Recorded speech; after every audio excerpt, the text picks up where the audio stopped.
సరే మీరేమో వైపు ఇప్పుడు ఇట్లాంటిది జరిగిందంటున్నారు. 15 సంవత్సరాల పాటు, వచ్చే 15 సంవత్సరాల పాటు నేను చంద్రబాబు నాయుడు గారిని సీఎంగా చూడాలనుకుంటున్నాను. ఆయనతో కలిసి వర్క్ చేయాలనుకుంటున్నాను అన్నది పవన్ కళ్యాణ్ చెప్తున్నారు. అంటే మీరు ఒకవేళ సరే సరే మీరు వైసీపీ అవునో కారో పక్కన పెడితేంటే వైసీపీకి అనుకూలంగా ఉన్న వాళ్ళందరూ కోరుకునేది వీళ్ళని తొందరగా ఈ కూటమి విడిపోవాలని కోరుకుంటున్నారు. ఇంక్లూడింగ్ జగన్మోహన్ రెడ్డితో సహా. కానీ ఇవాళేమో ఆయన 15 సంవత్సరాల పాటు ఆయన్ని సీఎం చేయడానికి కంకణం కట్టుకొని ఉన్నాడు అనేది ఒక మాట వినిపిస్తుంది. సో ఇలాంటి సందర్భంలో పవన్ కళ్యాణ్, చంద్రబాబు నాయుడు మధ్యలో ఏమన్నా విభేదాలు వచ్చే అవకాశం ఉందా? లేకపోతే ఏంది అసలు? అంటే నేను గత 5 సంవత్సరాలుగా రాజకీయ విశ్లేషణ నేను చేయడం మొదలుపెట్టినప్పటి నుంచి నేను డే 1 నుంచి చెప్తున్నాను. జనసేన పార్టీ పవన్ కళ్యాణ్ది కాదు.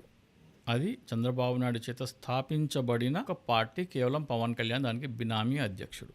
దానికి ఆధారం ఏంటి అంటే నా అనాలిసిస్ ఏంటి, ఈ పార్టీని నిలబెడదామని కానీ, ఈ పార్టీని బలోపేతం చేద్దాం కానీ, ప్రజల్లో ఈ పార్టీని ప్రజల పట్ల ఆదరణ పెంచుదామనే ప్రయత్నం ఏ ఒక్కటి పవన్ కళ్యాణ్ చేయలేదు.